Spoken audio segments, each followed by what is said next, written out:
previous part in description, so go watch it first. As he wakes up in his bed, his hunger and pain seemingly subsided. He gets out of bed, but doesn't remember a single thing about what happened on the roof. Did the ants manage to kill that girl, Ye-jin? His grandma says that he is finally awake. He should eat something to reinvigorate himself, but Sun refuses, as he is quite full. The grandma wonders why that is. Did he perhaps catch any bugs? He doesn't remember anything of the sort, so he asks how he got back home.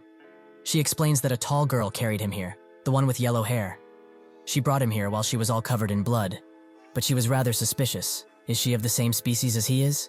Sun says that they are just in the same class, while wondering why the ants calmed down, as if they hadn't eaten her. Just what appeased their hunger. Suddenly he feels another Insector signal, this time from someone else. Someone is calling out for him. The bomb Insector and Ye-jin sit in a calm and unpopulated field, with the bomb Insector saying that she made his job even more difficult. She says that she tried her best, but the bomb Insector says that if she did, she should have killed him and be done with it, but she didn't. She gets mad at this, as she can see the amount of injuries that she has. If he really wants him dead, then he can go ahead and fight him. That guy is no normal Insector. The bomb insect's eyes turn vicious as he feels Sun's presence, who is hiding under the train bridge, only visible after the train passes. They both start to transform, as the bomb Insector tells her to not be a disappointment now, but she tells him to shut up and do his job. She rushes into Sun with a kick, but he easily blocks it and creates a mighty punch that hits her right in the stomach and manages to break some of her carapace armor. She feels that he has gotten stronger, but instead of finishing her off, Sun decides to ignore her, as his target is the guy behind her. She starts screaming at him, as this fight isn't over yet, but he says that the bomb bastard will run away if they continue to fight. The bomb Insector calls her a useless weakling, but even with this, Ye-jin grabs Sun's leg and tells him that even if he thinks that way, ignoring her like this is too damn ugly. If she can't catch him, then how could she ever achieve her goal of taking revenge on the celestial insects? How can she possibly do that? The bomb Insector calls her a useless thing that is crawling on the floor like a true bug, but now she can be disposed of without any remorse. Ye-jin asks him to stop, as they had a deal, but the bomb Insector says that she doesn't know a thing. Did she really think that he would help with her revenge? Who in their right mind would dare to rebel against the celestial insects? After everything was done, he was planning on giving her to them, just as she deserves. Ye-jin damns him for all that he's worth, as she has endured gruesome things because of him. But now, she will be put down by him like a sick dog? The bomb Insector thinks that the end for worthless beings is pointless struggle, but she should be happy as she won't go out alone, if she keeps holding on to that leg, that is. Before he can fully activate the bomb inside of her, Sun moves swiftly to get out of his line of sight and attempt a sneak attack. But that's when a bomb near Ye-jin blows up, making the bomb Insector laugh. As he has filled this whole damn field with landmines, he has no chance of getting to him, as he will only die a pointless death. Sun summons everything in him to get even more speed, more and more. He starts to turn blood red, just like the ant that rescued him in his dream. Redder and redder, until not even the bombs can catch up to him.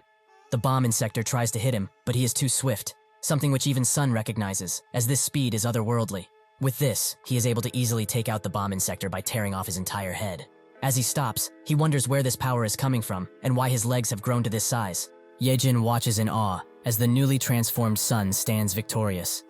The redness from himself starts disappearing eventually, so he throws the head of the bomb Insector next to his corpse and tells the bugs to eat as he turns back to normal.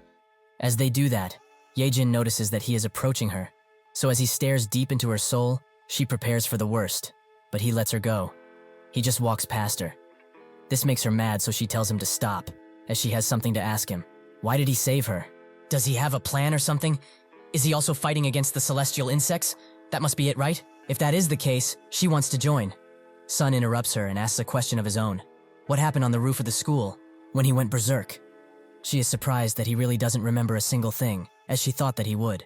After she started fighting him, he proved that he was stronger. Even in this demeated form, she had never seen an Insector like this ever before. As the ants almost finished her off, Sun stopped them with the last of his consciousness, as he will not let these things control him like they own him. This act angered the ants, so they started to go after him. But that's when Ye-jin jumped into action and stopped them from striking him. But why would he even harm himself like this? Does this monstrous side of himself have a will? That's when one larger ant started to glow in his exposed heart, which made him scream out and dispel all of the ants away, before falling to the ground. She was surprised by all of this, as she had never seen anything similar in the entire time she has been an Insector. But this made her think for a long while.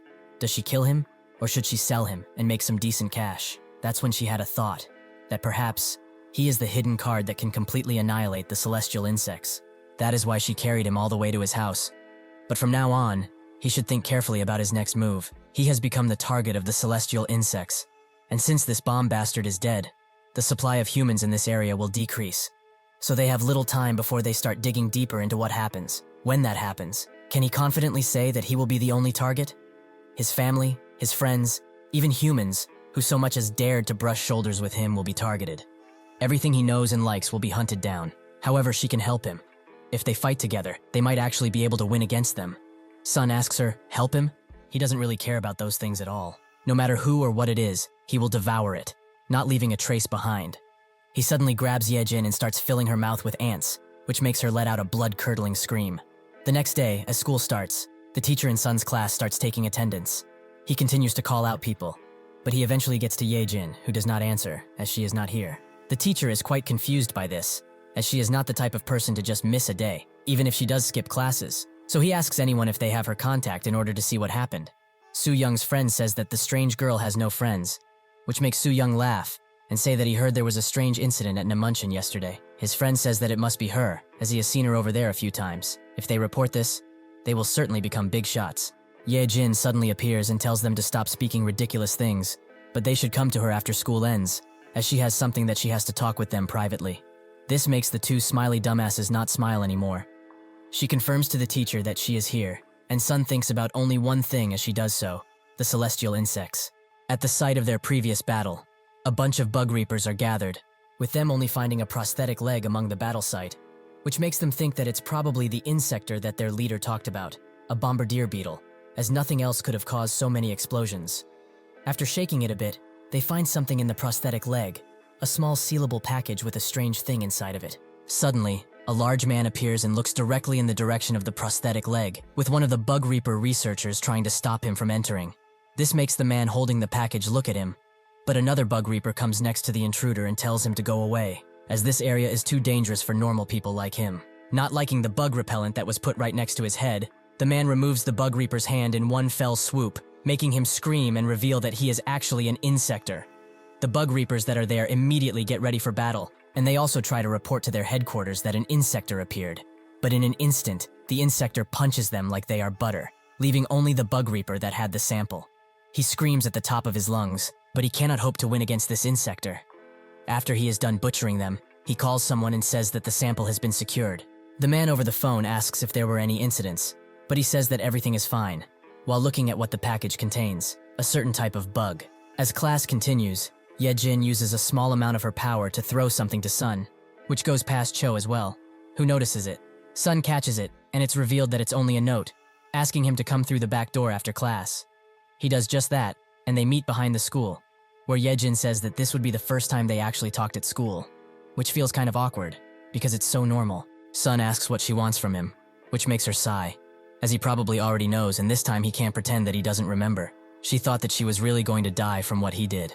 Back when he grabbed her by her jaw and poured ants into her mouth, she passed out, but when she woke up, she started puking out something, the bomb that she had inside of her, destroyed by the ants. The simple fact that he decided to spare her and just left means that he will accept her request for cooperation. Isn't that right? Sun doesn't know what she's talking about, as she seems to be mistaken about something. He didn't save her out of the kindness of his heart. She is just emergency food, ready to be eaten whenever he runs out of targets. She feels kind of gross after he said that, as it is rather extreme. But really, he should think about things carefully. Did he just forget what she said? He is now officially the target of other insectors. In essence, all insectors have a single shared purpose: to drive humans out from the top of the food chain and become the true apex predators. To achieve this, they are growing in size and are adapting to anything that gets in their way. Even so, Sun really has no interest, as it doesn't seem all that important to him. Cho looks at the two of them, having a pretty active talk, and she feels kind of jealous, as she didn't expect those two to actually become friends, as she doesn't feel any connection between them.